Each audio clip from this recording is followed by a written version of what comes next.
George Orwell, 1984. Parte 2, capítulo 5. Syme sumira. Uma bela manhã ele não apareceu no trabalho. Algumas pessoas desavisadas comentaram sua ausência. No dia seguinte, ninguém mais falou dele. No terceiro dia, Winston entrou no vestíbulo do departamento de documentação para dar uma olhada no quadro de avisos. Uma das notas trazia uma lista impressa dos membros do comitê de xadrez, do qual Syme fizera parte. Tinha quase exatamente o mesmo aspecto de antes, nada estava arriscado, mas faltava um nome. Era o que bastava, Syme deixara de existir. Aliás, nunca existira. Estava um calor de matar.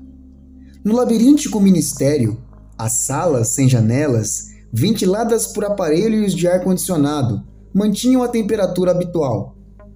Mas do lado de fora, os calçamentos esfolavam os pés dos caminhantes e o mau cheiro do metrô, na hora do pico, era tremendo. Os preparativos para a Semana do Ódio iam de vento em polpa. E os funcionários de todos os ministérios trabalhavam além do horário. Desfiles, reuniões, paradas militares, conferências, exposições de personagens de cera, exibições de filmes, programas de teletela. Era preciso organizar tudo. Era preciso construir estandes e imagens, criar slogans, compor músicas, fazer circular boatos, forjar fotografias. A seção de Júlia, no departamento de ficção, fora desligada da produção de romances e estava criando, em regime de urgência, uma série de panfletos sobre atrocidades. Winston, além de fazer seu trabalho regulamentar, passava longos períodos todos os dias, verificando arquivos antigos do Times e alterando e embelezando trechos de notícias que depois seriam citadas nos discursos. Tarde da noite, quando levas de proletas desordeiros perambulavam pelas ruas, a cidade exibia um ar estranhamente febril. As bombas-foguetes estouravam com maior frequência do que nunca e, às vezes, à distância, bem longe, ouvia-se explosões fortíssimas que ninguém sabia explicar e sobre as quais corriam boatos dantescos. A nova melodia, destinada a ser a canção-tema da Semana do Ódio, a Canção do Ódio, como a chamavam, já estava composta e era transmitida incessantemente pelas teletelas.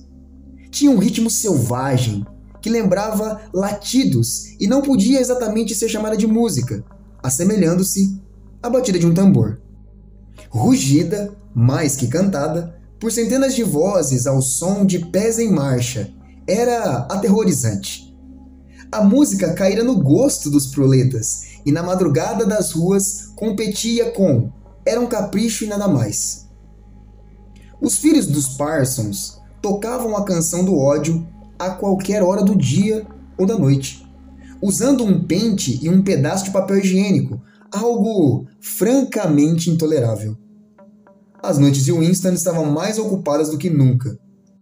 Grupos de voluntários, organizados por Parsons, preparava a rua para a celebração da Semana do Ódio, costurando faixas, pintando cartazes, erguendo mastros nos telhados e perigosamente estendendo arames de um lado ao outro da rua para neles pendurar bandeirolas. Parsons gabava-se de que as mansões Victory, sozinhas, exibiriam 400 metros de bandeiras. Estava em seu elemento natural e feliz, como um passarinho. O calor e o trabalho manual lhe haviam fornecido, inclusive, um pretexto para, depois do trabalho, retomar o uso do short e da camiseta aberta. Estava em toda parte, a todo momento, empurrando, puxando, serrando, martelando, improvisando, animando todo mundo com exortações amistosas e desprendendo de cada dobra de seu corpo o que poderia ser descrito como uma reserva inesgotável de suor acre. Um novo pôster surgira de repente nas ruas de Londres. Não tinha dizeres e mostrava simplesmente a figura monstruosa de um soldado eurasiano de 3 ou 4 metros de altura, avançando com o rosto mongólico desprovido de expressão, botas imensas apontando uma metralhadora que apoiava no quadril. Onde quer que você se posicionasse em relação ao pôster, o cano da metralhadora, ampliado pela perspectiva, parecia sempre apontando para você. O pôster fora colado em todos os espaços disponíveis de todas as paredes da cidade, suplantando em número os retratos do grande irmão. Os proletas, normalmente apáticos no que dizia respeito à guerra, estavam sendo incitados a entrar em um de seus surtos periódicos de patriotismo. Para completar a cena, ultimamente as bombas-foguetes estavam matando mais do que o normal. Uma delas atingiu um cinema apinhado em Stepney, sepultando várias centenas de vítimas sob os escombros. Toda a população vizinha se reuniu para um cortejo fúnebre interminável, que levou várias horas e que na realidade era um encontro de indignados. Outra bomba caiu num terreno baldio usado como playground, e dezenas de crianças foram destroçadas. Houve novas demonstrações de ira. A imagem de Goldstein foi queimada, centenas de cópias do pôster do soldado herausiano foram arrancadas e jogadas nas fogueiras, e diversas lojas foram saqueadas no decorrer do tumulto. Em seguida, circulou o boato de que as bombas-foguetes estavam sendo manobradas por controle remoto por espiões, e um casal idoso suspeito de ser de procedência estrangeira teve sua casa incendiada e pereceu sufocado pela fumaça. No aposento dos altos da loja do Sr. Sherrington, sempre que conseguiam chegar lá, Julia e Winston ficavam deitados, lado a lado, numa cama desprovida de lençóis sob a janela aberta, nus, por causa do calor. O rato nunca mais voltara, mas com o calor, os percevejos haviam se multiplicado tremendamente. Pelo jeito, não fazia diferença. Sujo ou limpo, aquele quarto era o paraíso. Nem bem chegavam, aspergiam tudo com pó de pimenta comprado no mercado negro, arrancavam a roupa e faziam amor com os corpos suarentos. Depois adormeciam e despertavam para constatar que os percevejos haviam se unido e preparavam um contra-ataque maciço. 4, 5, 6, 7 vezes eles se encontraram durante o mês de junho. Winston abandonara o hábito de beber gin a todo momento. Parecia ter perdido a necessidade daquilo. Engordara um pouco, sua úlcera varicosa melhorara, deixando apenas uma mancha marrom na pele acima do tornozelo. As crises matutinas de tosse haviam cessado. O processo de viver deixara de ser intolerável. Ele já não sentia o impulso de fazer caretas para a teletela ou de gritar insultos a plenos pulmões. Agora que possuíam um esconderijo seguro, quase um lar, nem parecia uma provação o fato de se verem só de vez em quando, e por um par de horas de cada vez. O importante era que o quartinho nos altos da loja existisse. Saber que estava lá, inviolado, era quase o mesmo que estar nele. O quarto era um mundo, um bolsão do passado onde animais extintos poderiam se mover. Para Winston, o Sr. Sherrington também era um animal extinto. A caminho do andar superior, Winston costumava parar para conversar com o Sr. Sherrington por alguns minutos. Pelo visto, o velho nunca ou quase nunca saía de casa e, por outro lado, quase não tinha fregueses. Levava uma existência fantasmagórica entre a lojinha minúscula e sombria e uma cozinha ainda mais exígua nos fundos, onde preparava suas refeições e que continha, entre outras coisas, um gramafone incrivelmente antigo, com uma trompa enorme. Ele parecia feliz com a oportunidade de conversar, circulando entre as mercadorias sem valor, com seu nariz comprido, seus óculos grossos e seus ombros caídos, envergando o paletó de veludo. Ele sempre dava a impressão de ser um colecionador, mais que um comerciante. Com uma espécie de entusiasmo apagado, manipulava este ou aquele exemplar de lixo, uma rolha de porcelana, uma tampa pintada de uma xícara de rapé quebrada, um medalhão sem valor contendo um cacho de cabelo de algum bebê morto havia muito tempo, nunca demonstrando desejo de que Winston comprasse a coisa, mas simplesmente de que a admirasse. Falar com ele era como ouvir a musiquinha de uma caixa de música gasta. Dos recantos da memória, ele extraíra novos fragmentos de quadrinhas esquecidas. Havia uma sobre 24 Melrus, outra sobre uma vaca de chifre torto, outra sobre a morte do coitado do Pinta Roxo. Fiquei pensando que talvez o senhor se interessasse, dizia, com um riso constrangido, sempre que aparecia com um novo fragmento. Só que nunca conseguia se lembrar de mais que uns poucos versos de toda e qualquer quadrinha. Os dois sabiam.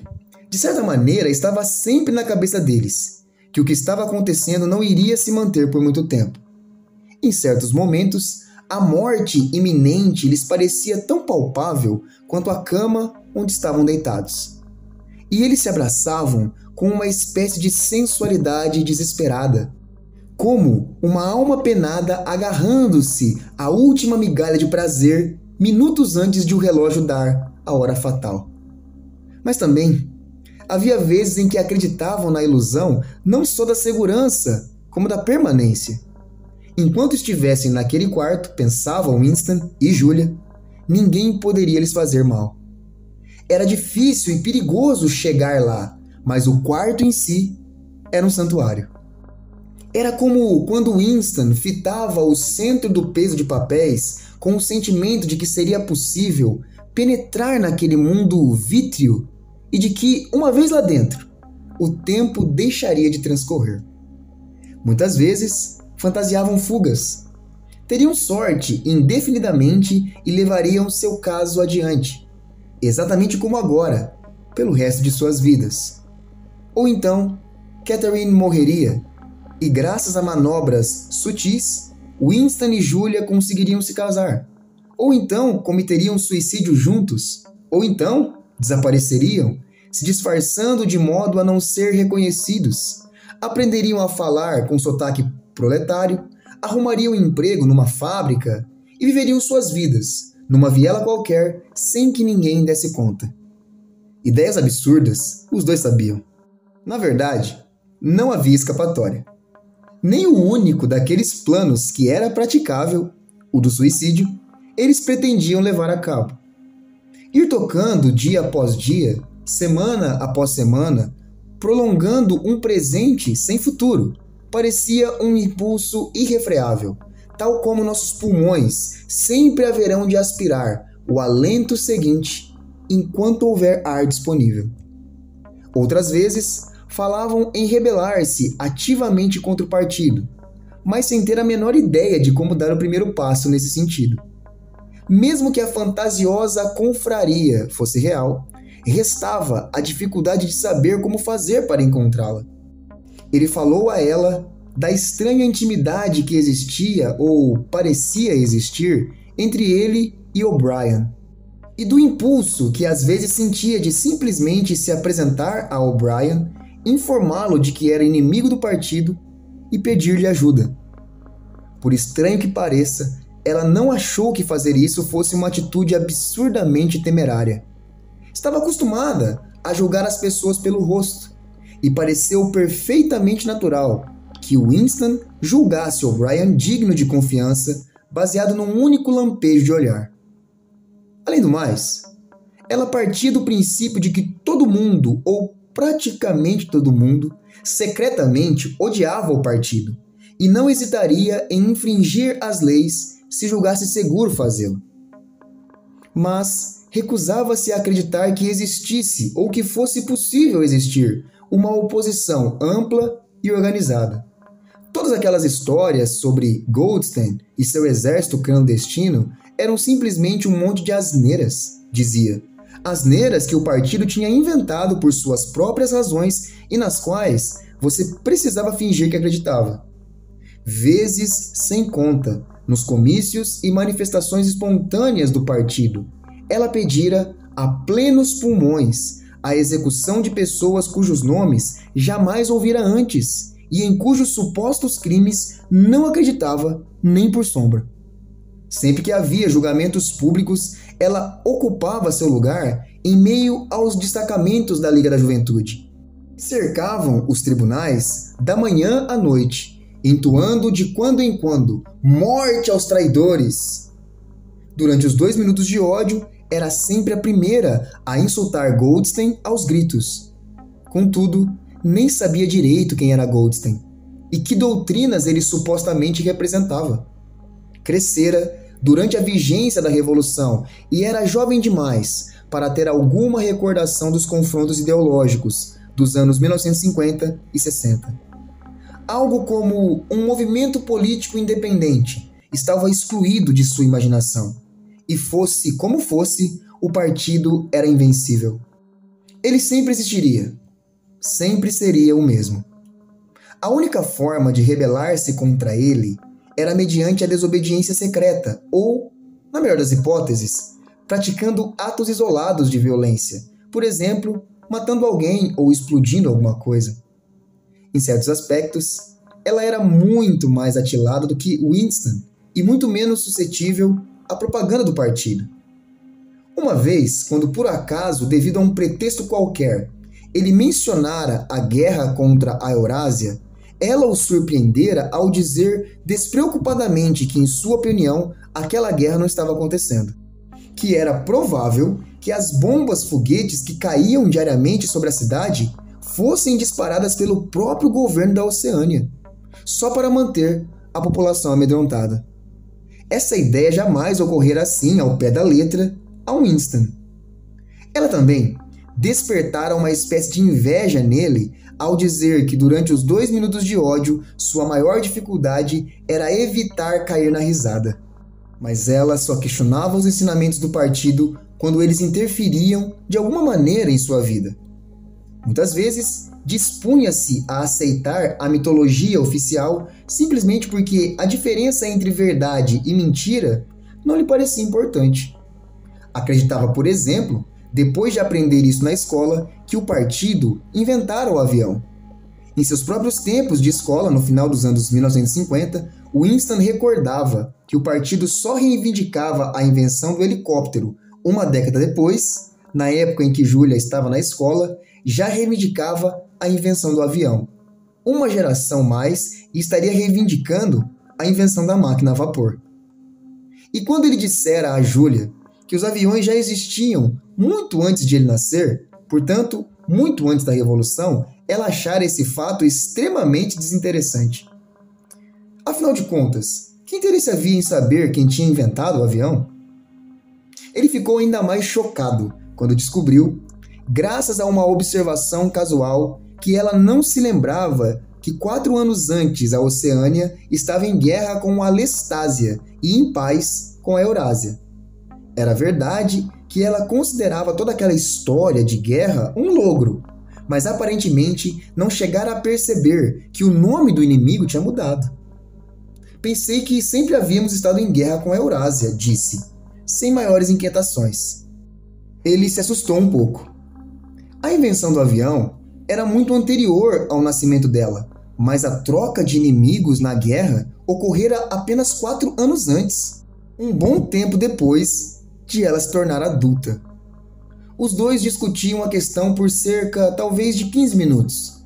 No fim, ele conseguiu obrigar a memória dela a recuar até que ela se lembrasse vagamente de que houvera um tempo em que o inimigo era a Lestásia e não a Eurásia, mas ela continuava achando aquela questão desprovida de interesse. E daí? Disse, impaciente, é sempre uma merda de guerra depois da outra, e a gente sabe que no fundo é tudo mentira. Às vezes, ele conversava com ela sobre o departamento de registros e as fraudes desavergonhadas que cometia em seu trabalho. Essas coisas não pareciam horrorizá-la. Ela não sentia o abismo abrir-se debaixo de seus pés ao pensar em mentiras que se tornam verdades. Ele contou a história de Jones, Aronson e Rutherford e do momentoso pedaço de papel que um dia fora parar em suas mãos. Ela não ficou nem um pouco abalada. No início, para falar a verdade, nem entendeu direito do que ele estava falando. Eles eram seus amigos? Perguntou. Não, eu nem os conhecia. Eram gente do núcleo do partido. Além disso, muito mais velhos que eu. Eram dos tempos velhos, de antes da Revolução. Eu só os conhecia de vista e de passagem. Então por que tanta preocupação? As pessoas são mortas o tempo todo, não é mesmo? Ele se esforçou para que ela entendesse. Mas aquele era um caso excepcional. Não se tratava apenas de alguém sendo morto. Você se dá conta de que o passado, a partir de ontem, foi abolido? Se sobrevive em algum lugar, é em um outro objeto sólido, sem palavras associadas, como aquele pedaço de vidro que está ali. A esta altura, não sabemos absolutamente nada sobre a Revolução e os anos que a antecederam. Todos os registros foram destruídos ou falsificados. Todos os livros foram reescritos. Todos os quadros foram repintados. Todas as estátuas, todas as ruas, todos os edifícios foram renomeados. Todas as datas foram alteradas. E o processo continua dia a dia, minuto a minuto. A história se interrompeu. Nada existe além de um presente interminável no qual o partido sempre tem razão. Eu sei, naturalmente, que o passado foi falsificado, mas eu jamais teria condições de provar esse fato, mesmo que tenha sido eu mesmo o autor da falsificação. Depois que a coisa está feita, nunca resta nenhuma prova. A única prova está dentro da minha cabeça. Eu não tenho nenhuma certeza de que outro ser humano partilhe minhas lembranças. Aquela foi a única ocasião em toda a minha vida em que eu tive em meu poder provas concretas depois do fato acontecido, anos depois do fato acontecido. E que diferença faz? Nenhuma, porque alguns minutos depois eu me desfiz da prova, mas se a mesma coisa acontecesse hoje, eu a conservaria. Pois eu não, disse Júlia. Não me importo de correr riscos, mas só se for por alguma coisa que vale a pena. Não por pedaços de jornal velho. O que você teria feito com o recorte se tivesse ficado com ele? Pouca coisa, talvez, mas era uma prova. Talvez ela criasse algumas dúvidas aqui e ali, supondo-se que eu tivesse coragem de mostrá-la a alguém. Não acredito que a gente consiga mudar alguma coisa em nosso tempo de vida, mas dá para imaginar pequenos núcleos de resistência pipocando aqui e ali, pequenos grupos de pessoas se unindo e gradualmente aumentando, e mesmo deixando alguns registros atrás de si para que a geração seguinte possa prosseguir do ponto onde paramos. Outra coisa em que eu não estou interessada é na próxima geração. Meu querido, só estou interessado em nós. Você só é rebelde da cintura para baixo, disse ele. Ela achou aquela frase brilhantemente inteligente e envolveu-o nos braços, deliciada. Júlia não tinha o menor interesse nas diversas ramificações da doutrina do partido. Sempre que ele começava a falar nos princípios do Socin, do duplo pensamento, da mutabilidade do passado e da recusa da realidade objetiva, e a usar palavras em nova fala, ela se entediava. Ficava confusa e dizia que nunca prestava atenção naquele tipo de coisa. Se era sabido que tudo aquilo não passava de besteira, por que se preocupar com o assunto? Ela sabia quando aplaudir e quando vaiar. E isso era tudo o que precisava saber. Se ele insistisse em discutir aquelas coisas, ela tinha o hábito desconcertante de cair no sono. Era uma dessas pessoas que conseguem adormecer a qualquer momento, em qualquer posição. Conversando com ela, ele percebeu como era fácil exibir um ar de ortodoxia sem fazer a menor ideia do que fosse ortodoxia. De certa maneira, a visão de mundo do partido era adotada com maior convicção entre as pessoas incapazes de entendê-la. Essas pessoas podiam ser levadas a acreditar nas violações mais flagrantes da realidade, porque nunca entendiam por inteiro a enormidade do que se solicitava delas, e não estavam suficientemente interessadas nos acontecimentos públicos para perceber o que se passava. Graças ao fato de não entenderem, conservavam a saúde mental. limitavam-se a engolir tudo, e o que engoliam não lhes fazia mal, porque não deixava nenhum resíduo, exatamente como um grão de milho passa pelo corpo de uma ave sem ser digerido. Se você gostou dessa narração, curte o vídeo aqui embaixo, se inscreva e ative as notificações para receber mais conteúdo como esse.